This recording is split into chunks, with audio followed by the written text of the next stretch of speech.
Bienvenidos a la entrevista de France 24. En español les saluda Jorge Hurtado. En estudio nos acompaña Mónica Tajer, empresaria tecnológica e inversionista en startup de blockchain y criptomonedas. Actualmente es vicepresidenta de marketing de Rocket Fuel, una empresa global de pagos de cripto. Nuestra invitada fue directora de Tecnología e Innovación de Negocios en InvestSB en el gobierno de El Salvador y estuvo involucrada en la ley Bitcoin de ese país. Con ella hablaremos de la tecnología detrás de las criptomonedas, el blockchain, y cómo puede usarse para combatir la corrupción. Mónica, bienvenida, ¿cómo estás? Jorge, muchísimas gracias por la invitación. Bueno, empecemos explicando a nuestra audiencia qué es esto del blockchain. Claro, la verdad que es una tecnología emergente que no es fácil.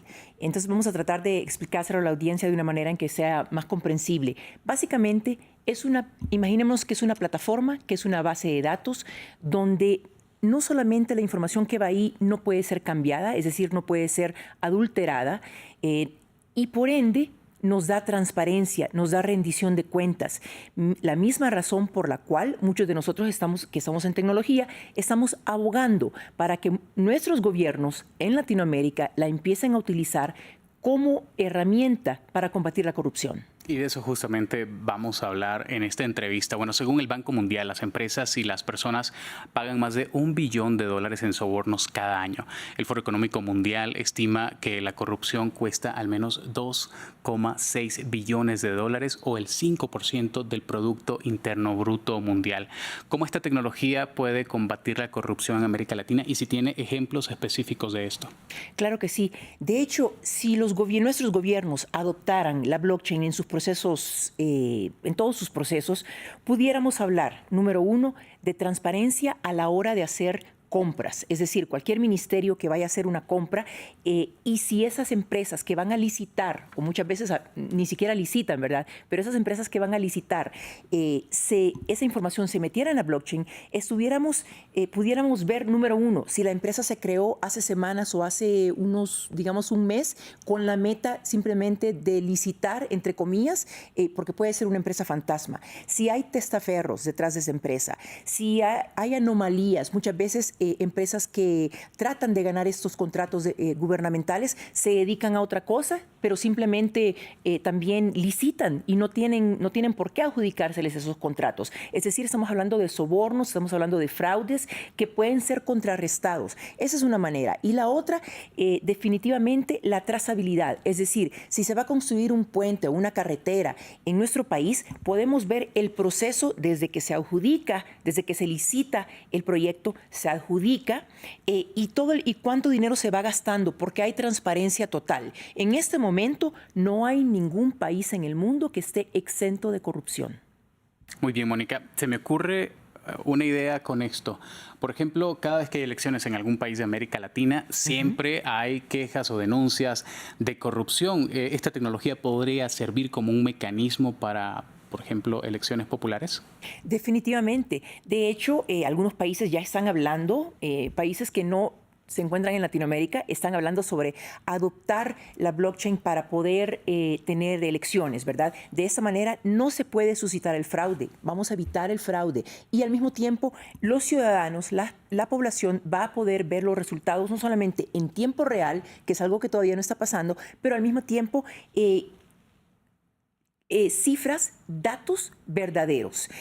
Tú me pedías ejemplos en la pregunta anterior. Sí. Te puedo compartir de que, por ejemplo, el gobierno de Singapur, que es uno de los más adelantados en cuanto a la adopción de blockchain, ya tiene adoptado, en este caso, en el Departamento de Finanzas, en su Ministerio de Hacienda, ya tiene adoptada la blockchain. ¿Y qué significa eso? Que muy difícilmente se pueden suscitar sobornos o, en este caso, pagos bajo la mesa a la hora de dar un contrato. Muy bien. Bueno, uno de los usos más conocidos de este tipo de tecnología son las criptomonedas, pero cuando en el imaginario colectivo se habla de esto, no necesariamente se vincula con un tema de transparencia. De hecho, muchos gobiernos emprenden campañas de regulación por múltiples casos de fraude y estafa. ¿Por qué continúa sucediendo esto? ¿Por qué sigue tenemos corrupción en Latinoamérica? Esa es una pregunta que definitivamente está enraizada en nuestra historia. O sea, es muy difícil y como dije anteriormente, ningún gobierno, ningún país está exento de corrupción.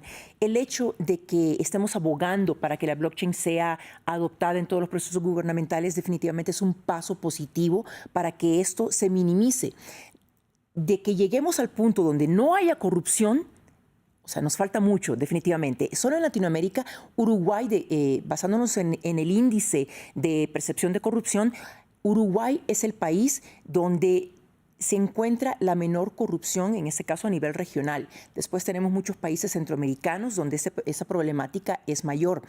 Yo considero que entre más vayamos avanzando con la tecnología, veremos de que vamos a poder ir minimizando este problema. Por el momento, definitivamente, todos los gobiernos y sobre todo los funcionarios que tengan los pantalones bien puestos, que tengan el valor suficiente de adoptar la blockchain, entonces van a poder empezar a minimizar ese problema.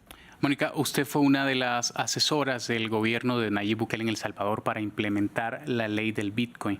Ese proyecto fue pionero en el mundo y ahora otros gobiernos incluso buscan hacer esto mismo.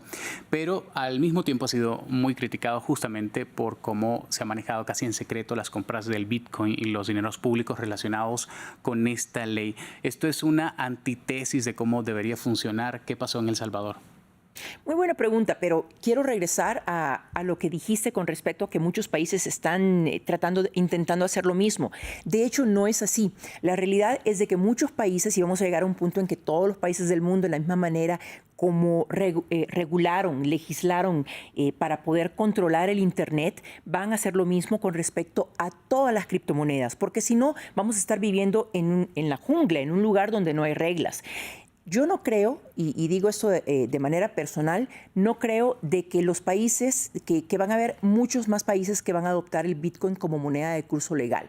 Es diferente a decir de que se van a regular todas las criptomonedas, porque hay un ecosistema de muchas criptomonedas. Eso sí va a pasar con todos los países. Con respecto a la transparencia y rendición de cuentas, definitivamente yo creo que no solamente en El Salvador, sino que en todos los países, sobre todo en nuestra región latinoamericana, necesitamos adoptar la blockchain para poder rendirle cuentas a nuestros ciudadanos. Una cosa es adoptar Bitcoin como moneda de curso legal y otra muy diferente es adoptar la blockchain para ser, en este caso, completamente transparente, para mostrar las compras que se han realizado, con quién las realizamos, cuál fue el costo. Yo creo que hay un desfase en esas dos etapas. Muy bien. Y ahora, si las ventajas del blockchain son tan amplias como usted las menciona, ¿qué hace falta para la adopción? ¿Por qué no más gobiernos están impulsando o empujando este tipo de iniciativas o en el sector privado de pronto? Excelente pregunta. Yo creo de que hay mucha tela que cortar con respecto a ese tema. Primero, el funcionario, o en este caso el mandatario, que vaya a empujar, que vaya a adoptar la blockchain en todos estos procesos de su propio gobierno, tiene que estar preparado para poder, en este caso, señalar tal vez a miembros de su propio equipo que estén fomentando la corrupción. Y eso es algo que no lo vemos usualmente en Latinoamérica. Señalamos la corrupción de administraciones anteriores o en este caso de partidos contrarios, pero no de nuestro partido. Entonces, esa es una de las causas. Sin embargo, yo creo de que este es un esfuerzo en conjunto. Necesitamos funcionarios con valor, es decir, gobierno, sector privado y academia, y en este caso nosotros, la sociedad civil. Y solo vamos a poder lograrlo si nosotros, la sociedad civil, nos educamos. Y por eso estos foros, el hablar en voz alta acerca de este tema es muy necesario, porque es un tema hasta cierto punto complejo. Necesitamos educar a nuestros legisladores para que adopten la blockchain en todos los procesos gubernamentales y podamos parar la corrupción. Bueno, esta tecnología ha sido bastante criticada por el impacto que podría tener en el cambio climático, y esto porque para su uso requiere una gran cantidad de energía. ¿Qué responde usted a los detractores que la critican justamente por esto, por el impacto que tendría en el cambio climático? Bueno, depende en realidad de qué, porque cuando hablamos de la blockchain lo hablamos en general, pero hay muchísimas blockchains. Hay una blockchain de Bitcoin, hay una blockchain de Ethereum, hay una blockchain de diferentes, como las conocemos, ¿no? Monedas. Y hay unas cuantas que son definitivamente, llamémosles ahorrativas, o en este caso que no necesariamente tienen un gran impacto en el clima. Entonces yo creo que para esos detractores tienen que educarse más y leer sobre el tema desde un punto de vista macro, general, porque no todas las blockchains en este caso nos dan esta problemática. Muy bien. Bueno, le pregunto cómo puede usarse esta tecnología en el sector privado o en la sociedad civil, y si ya se está usando, en qué, cómo está haciendo.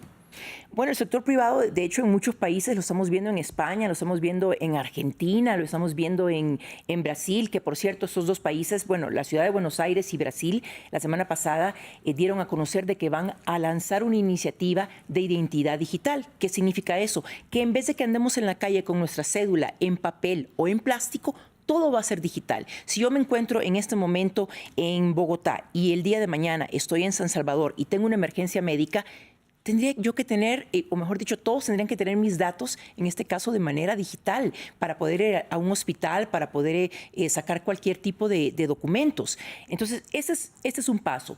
El sector privado también está tokenizando activos, y este es otro tema todavía más grande, porque es generador no solamente de empleo, sino que también de más inversión y que le ayuda al ciudadano común y corriente como tú y como yo el poder invertir en bienes raíces, en deuda, en diferentes tipos de activos, que en este caso esos son los productos y servicios que el sector privado está proporcionando. Me quedan unos segundos solo para preguntarle cuál cree que es el futuro del blockchain al corto plazo. En los próximos 5 años, ¿qué vamos a ver de blockchain en la región? Definitivamente en nuestra región yo creo que van a ser 2 pilares. Una, la tokenización, y 2, las criptomonedas, por muchas de las economías precarias, lastimosamente, que tenemos en Latinoamérica. Muchísimas gracias, Mónica Tajer, por acompañarnos aquí en la entrevista de France 24 para hablar sobre el blockchain y la corrupción en América Latina. A usted lo invitamos a que siga informándose en France 24 en español.